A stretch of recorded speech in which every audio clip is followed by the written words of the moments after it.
Today, we're diving into a short but really powerful poem.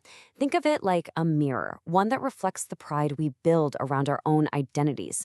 We're going to take a look at one man's seemingly perfect world and the single piece of news that brings it all crashing down. So, it starts with a line that feels so simple, right? The beginning of any story where life is just ticking along perfectly. But that one little word, then, it just hangs there. You know it's a pivot point, a moment where everything is about to change and there's no going back. It immediately makes you wonder, what on earth could have happened? Well, to really get the impact of the fall, we first have to understand the height from which our narrator is about to tumble. So let's get to know the man at the center of this story, a guy who has built his entire world on a very specific idea of success. And here it is. This is the cornerstone of his entire identity. And notice the wording here. It's so important. He doesn't say, I have a PhD. He says, I am a PhD.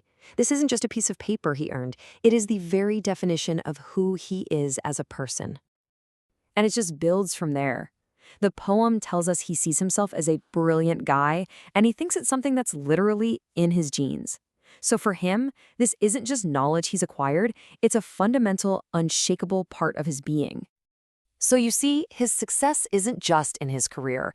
He's got the whole package, a good teaching job, a loving family.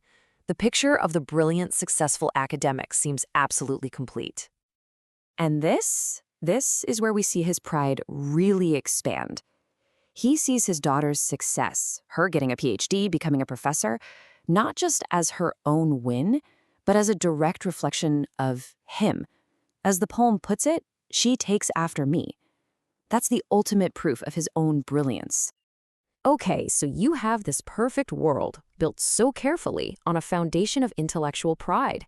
When the crack finally appears, it's absolutely devastating. Let's see how it all hits a breaking point. This is the question the poem just puts right in front of us. What kind of news could be so powerful that it could smash through this armor of achievement? What could possibly shake a man who literally defines himself by his own brilliance? And this is his answer. He gets news that his daughter got married, but he can't even talk about it. The implication is pretty clear. Her choice of partner just doesn't meet his incredibly high standards. The disappointment is so deep, it literally steals his words. And boom, there it is, the poem's central gut punch of an irony. The very thing that gave him his identity and his pride has now become his prison. His status as a PhD, as a smart social scientist, is the very thing stopping him from dealing with this deeply human emotional moment. But this story isn't just about one man's fragile pride. To really get its deeper meaning, we need to zoom out and meet the person who wrote the poem. This introduces a whole new way of looking at what we've just seen. So the artist and poet behind this work is named Avalok, and understanding his philosophy is really the key to unlocking the full power of this piece. It turns it from just a simple story into something much more profound. Avalok's work is all about this core idea, compassionate witnessing. It's the practice of observing these raw human moments, like our professor's crisis, without any judgment. You're not trying to fix it or condemn it, you're just seeing it, clearly and with a sense of empathy. And this one poem, this single act of witnessing, it's actually part of a much bigger and honestly more beautiful vision. It isn't just a random story, it's a piece of a much larger puzzle. This particular piece is from an upcoming book called Versology, and if you look closely at the subtitle, it gives us the perfect metaphor for how this entire collection of poems is put together. I mean, what a great phrase, right? Not just a string of pearls, but a superstring. It makes you think of something complex, interconnected, on a scale that feels almost cosmic. And this is exactly what he means by that. Each poem, like the one about the PhD, is its own unique little pearl. It's special, it's individual.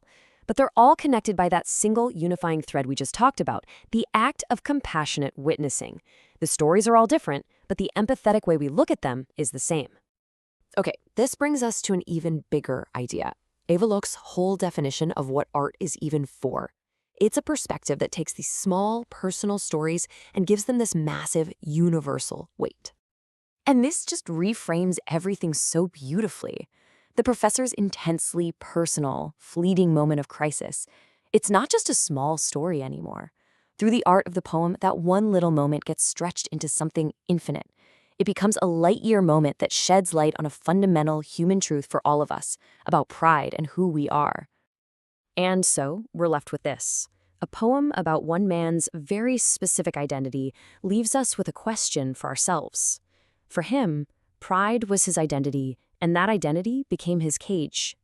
And it forces us to ask, what are the things we build our own identities on, and where are their limits?